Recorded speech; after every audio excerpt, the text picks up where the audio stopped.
সোনিয়ার হাতে তেলেঙ্গানায় লক্ষ্মীর ভান্ডারের ধাঁচে এই প্রকল্পের প্রতিশ্রুতি কংগ্রেসের। এই নিয়ে তরজা তুঙ্গে।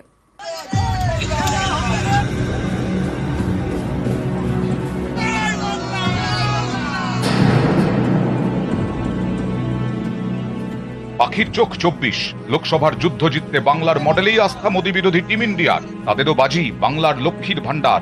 মমতার লক্ষ্মী এবার সোনিয়ার হাতে। এবছর শেষে তেলেঙ্গানায় ভোট। সোনিয়া গান্ধীর প্রতিশ্রুতি, কংগ্রেস ক্ষমতায় এলে চালু করা হবে মহালক্ষ্মী প্রকল্প। মমতার লক্ষ্মীর ভান্ডারের ধাঁচে সোনিয়ার মহালক্ষ্মী প্রকল্প। এই প্রকল্পে প্রতি মাসে মহিলাদের 2,500 টাকা করে দেওয়া হবে বলে প্রতিশ্রুতি কংগ্রেসের। কংগ্রেস শাসিত কর্ণাটকে ইতিমধ্যেই চালু করা হয়েছে লক্ষ্মীর ভান্ডারের মতো প্রকল্প। টিম ইন্ডিয়ার অন্যতম শরিক এম.কে. স্ট্যালিনও তামিলনাড়ুতে চালু করেছেন একই মডেল। এবার তেলেঙ্গানায় মহালক্ষ্মী প্রতিশ্রুতি কংগ্রেসের।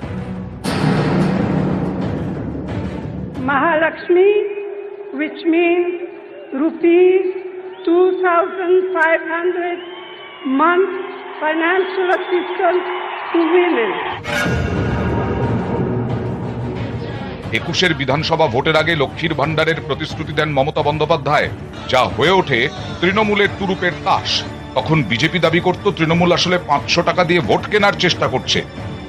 বাঙালি সমাজকে ভিখারি বানিয়েছেন উনি। লাইনে দাঁড়াও 500 টাকার জন্য সরকারে। 21 মমতা বন্দ্যোপাধ্যায় তৃতীয়বার মুখ্যমন্ত্রী হওয়ার পর প্রতিশ্রুতি মতো রাজ্য জুড়ে চালু করেন লক্ষ্মীর ভান্ডার। এই প্রকল্পে মহিলাদের প্রতি মাসে দেওয়া হয় 500 টাকা, SC/ST হলে মাসে 1000 টাকা। পর্যবেক্ষকদের মতে 21 ভোটের পরে বিরোধীরাও বুঝতে পারে মহিলাদের মন জয়ের অন্যতম হাতিয়ার লক্ষ্মীর ভান্ডার। তাই এ নিয়ে সুর চড়ানোর বদলে পরে বিজেপির গলায় শোনা যেতে থাকে প্রতিশ্রুতি। বিজেপি সরকার আসছে বেশি দিন লাগবে না। লক্ষ্মীর ভান্ডারের নাম চেঞ্জ করব, নাম হবে অন্নপূর্ণা ভান্ডার। আপনারা প্রথম ক্যাবিনেট মিটিং এ পাস করে 2000 টাকা মাসে দেবো আপনাদের। এবার 24 ভোটের আগে টিম ইন্ডিয়ারও বাজি লক্ষ্মীর ভান্ডার।